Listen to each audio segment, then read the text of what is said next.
नमस्कार बच्चों, आज हम कक्षा 6 की संस्कृत पाठ्य पुस्तक रिद्धि संस्कृतम के चतुर्दश पाठ का अभ्यास कार्य करेंगे, जिसका शीर्षक है संबोधन कारक। पाठ हमने पहले पढ़ लिया था, इसको समझ लिया था। तो आइए शुरू करते हैं इसका अभ्यास कार्य। इसका पहला प्रश्न है, कोष्ठक दत्त शब्दै संबोधनम रूपम प्रयोज्य रिक्त स्थानानि पूर्यत। जो ब्रैकेट में हमें वर्ड्स दिए हुए हैं उसको हमें क्या करना है, संबोधन रूप में करके उनको ब्लैंक्स में फिल कर देना है। तो इसका पहला है डैश पट, ब्रैकेट में हमें दिया हुआ है अनुजा। अनुजा मतलब लड़की, तो क्या हो जाएगा, हे अनुजे, क्योंकि संबोधन में जो स्त्रीलिंग होता है हे अनुजे, हे अनुजे, हे अनुजा होगा, तो एक वचन में क्या हो जाएगा, हे अनुजे पट। अनुजे लिखेंगे आप, और साथ में मार्क तो लगा हुआ है, जो आपका विस्मयादिबोधक मार्क है वो ऑलरेडी लगा हुआ है। दूसरा है डैश माम रक्ष, तो देव, देव पुल्लिंग है, तो पुल्लिंग में क्या होगा, वैसे ही रहेगा, हे देव, हे लग जाएगा साथ में देव, हे देव माम रक्ष। तीसरा है डैश मया सह क्रीड, मित्र। मित्र जो है वो भी आपको कैसे आएगा, पुल्लिंग की तरह आएगा, हे मित्र क्या हो जाएगा, हे मित्र मया सह क्रीड। उसके बाद है डैश, मित्र जो है आपका नपुंसकलिंग शब्द है वैसे, बट नपुंसकलिंग शब्द तृतीय व्यक्ति से पुल्लिंग के जैसे ही चलते हैं। फोर्थ है डैश किम लिखसी, रमा। रमा फिर से स्त्रीलिंग शब्द है, तो कैसे आएगा, हे रमे। ये हे रमा नहीं आएगा, क्योंकि स्त्रीलिंग अलग तरह से होता है और पुल्लिंग अलग तरह से होता है, ये आपको मैंने बताया हुआ है पहले ही। तो क्या हो जाएगा, हे रमे किम लिखसी, कि हे रमा क्या लिख रही हो। प्रश्न 1 यहाँ पे खत्म हुआ।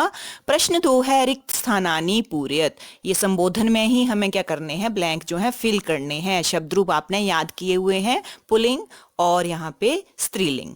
राम इन्होंने लिख दिया है राम का, हे राम, हे रामऊ, हे रामः, ये संबोधन में ऐसे करते हैं। सीता का क्या हो जाएगा, हे सीते, हे सीते, हे सीता, क्योंकि सीता स्त्रीलिंग शब्द है। हे सीते, हे सीते, हे सीता, एक वचन और द्विवचन में एक जैसा ही होता है ये। उसके बाद है बालक। बालक भी पुल्लिंग शब्द है, तो हे बालक, हे बालकऊ, हे बालकः, आपको याद है ये पहले से, हे बालक, हे बालकऊ, हे बालकः। लास्ट है सैनिक, तो हे सैनिक, हे सैनिकऊ, हे सैनिकः, हे सैनिक, हे सैनिकऊ, हे सैनिकः। बहुत ही आसान ये यहाँ पे एक्सरसाइज है। प्रश्न 3 है एक पदेन उत्तरत, एक पद में उत्तर दीजिए। आंसर इन वन वर्ड, एक ही वर्ड में आंसर देना है, हमें ज्यादा नहीं लिखना है। पाठ में हमने पढ़ा है वैसे ही आंसर देना है जैसे पाठ में लिखा हुआ है, खुद से कुछ नहीं लिखना है। प्रश्न 1 है अवनीश कुत्र गच्छति, अवनीश कहाँ जा रहा है, तो कहाँ जा रहा था, वो घर जा रहा था, तो एक ही वर्ड में लिखना है गृहम, क्या हो जाएगा, गृहम, गृहम इसका आंसर हो जाएगा। प्रश्न 2 है देवालय कस्य अर्चना करोति, दिवालय में किसकी अर्चना करते हैं, तो किसकी करते हैं, पाठ में, पाठ में किसकी लिखा हुआ है। वैसे तो हम मंदिर में जाके बहुत सारे भगवान की पूजा करते हैं, लेकिन जो पाठ में लिखा हुआ है तो वो लिखा है कि राम की, वो जो था कि जो कृष्ण जा रहा था वो किसकी पूजा करता था, राम की, तो हम लिखेंगे रामस्य, रामस्य इसका आंसर हो जाएगा।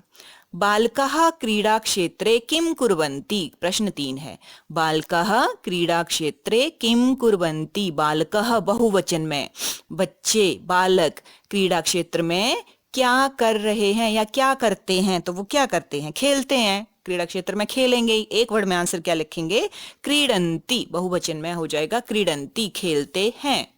प्रश्न 4 है कह भारतस्य जनानाम आदर्शः अस्ति, ये भी हमें खुद से नहीं नाम यहाँ डाल देना है, पाठ में जो लिखा है वही आंसर होगा।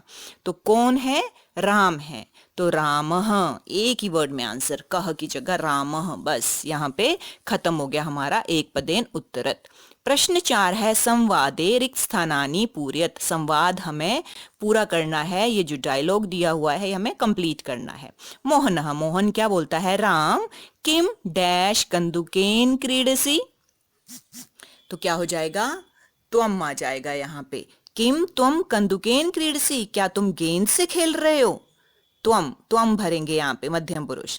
रामः, राम क्या बोल रहा है, आम, हाँ, परम त्वम केन सह डैश, कि पर तुम किसके साथ, तुम के साथ क्या आएगा, क्रीडसी, खेलते हो, पर तुम किसके साथ खेलते हो। मोहना, मोहन क्या जवाब देता देता है, राम अहम डैश सह क्रीडामी, कि मैं मित्र के साथ, मित्र दिया हुआ तो क्या जाएगा, मित्रेण, मित्रेण सह क्रीडामी, कि मैं अपने दोस्त के साथ खेलता हूं, मैं मित्र के साथ खेलता हूं। तो अहम मित्रेण सह क्रीडामी, सह जहां भी वर्ड होता है वहां हमेशा तृतीय विभक्ति लगती है, बिना सोचे समझे आपको तृतीय विभक्ति लगा देनी है जहां भी सह वर्ड यूज हुआ होता है, साथ, सह। मित्रेण सह क्रीडामि रामः। अधुना त्वम कुत्र, गम धातु दी हुई है, त्वम के साथ क्या आएगा, गच्छसि। अब तुम कहाँ जा रहे हो, अधुना त्वम कुत्र गच्छसि, गच्छसि हो जाएगा, यहाँ पे गमती नहीं होगा क्योंकि गम धातु का लट लकार में गच्छति गच्छता गच्छन्ति ऐसे रूप चलते हैं। तो क्या हो जाएगा, अधुना त्वम कुत्र गच्छसि। मोहनः, मोहन बोलता है मित्र, अहम डैश गच्छामि, तो कहाँ जा रहा है वो, उद्यान, तो उद्यानम, अहम उद्यानम गच्छामि। रामः तर्री ग्रच की क्रीड च, तर्री होता है तो जाओ और खेलो, क्रीड गच्छ जाओ, क्रीड खेलो, च का मतलब और, तो जाओ और खेलो। यहाँ पे हमारा प्रश्न 4 भी खत्म हुआ। उसके बाद है विकल्पेभ्यः उचितम उत्तरम चित्वा लिखत। जो हमें ऑप्शन दिए हुए हैं, इन्होंने 3 दिए हुए हैं, इसमें से एक सही है, 2 गलत है, इसमें से हमें सही चूज करना है, टिक द करेक्ट आंसर। प्रश्न 1 है संबोधन विभक्ति का चिन्ह है, तो संबोधन विभक्ति का चिन्ह आपको बताया मैंने, तो संबोधन विभक्ति का चिन्ह क्या है, बताएंगे सब। संबोधन विभक्ति का चिन्ह है हे अरे, लास्ट में हे अरे, जब भी किसी को हम संबोधित करते हैं, बुलाते हैं, तो वो उसका चिन्ह है हे अरे। उसके बाद है दूसरा सेंटेंस हमारे पास, छात्र शब्द का संबोधन रूप है। अगर हम छात्र को बुलाना चाहेंगे तो कैसे बुलाएंगे, हे छात्र, छात्रम नहीं, छात्रः नहीं, हे छात्र, जैसे हे बालक बोलते हैं, तो हे छात्र इसका संबोधन रूप है, हे छात्र हम टिक कर लेंगे। थर्ड है हमारा तीसरा, मित्र अहम पुस्तकम पठामि, ये सेंटेंस दिया हुआ है कि मित्र अहम पुस्तकम पठामि, मैं पुस्तक पढ़ता हूं। इस वाक्य में कर्ता पद है, क्या है कर्ता पद, क्या होता है, सब्जेक्ट क्या है, तो इसमें सब्जेक्ट क्या है, अहम, मित्र नहीं है, वो मित्र को संबोधित कर रहा है, वो बुला रहा है, लेकिन कर्ता क्या है, अहम। कर्ता वो होता है जो क्रिया को करता है, जो कोई काम करता है, तो अहम इसमें करता है क्योंकि वो पढ़ रहा है पुस्तक को, तो अहम इसमें, ये ध्यान रखना है हमेशा, अहम इसमें करता है, जो किसी काम को करता है वो होता है सब्जेक्ट हमारा कर्ता, जो क्रिया परफॉर्म करता है, जो वर्ब परफॉर्म करता है वो होता है कर्ता, तो अहम है इसमें, मित्र नहीं है। फोर्थ है ते विद्यालयम गच्छन्ति, वे विद्यालय जाते हैं। वाक्य में द्वितीय विभक्ति किस पद में है, तो इसमें द्वितीय विभक्ति जो होती है, द्वितीय विभक्ति कौन सी होती है, कर्म, कर्म को, कर्ता ने कर्म को, तो ते वे सब, इसका हमें अनुवाद करना पड़ेगा तब हमें पता चलेगा।